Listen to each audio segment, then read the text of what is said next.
Hi, in this tutorial I'm going to show you how to use custom sorting in WPS Spreadsheet. So for example, we have here two columns, first one with names and the second one with sales value. If you want to sort it correctly, we need to use for it custom sorting. So first we need to select here all data which we want to sort, and then we need to go to data tab. Here we need to go to sort, and here I recommend you to use custom sort option. So I click here custom sort, because if you will use here ascending or descending option, it will not be used correctly with this data. So I recommend you to use here custom sort.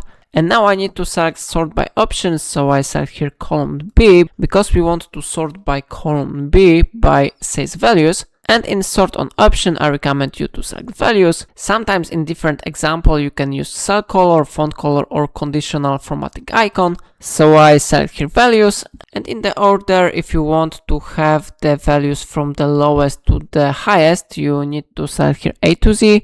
But if you want to have from highest to lowest, you need to select here Z to A. So I select this option, Z to A, and I click OK button. After that, we can easily check which seller has the most sales value. So Matthew has the highest number here. So in this way, you can easily use custom sorting in WPS Spreadsheet. If I helped you to do it, remember to like this tutorial and subscribe my channel. Please let me know in comment if it's not your problem.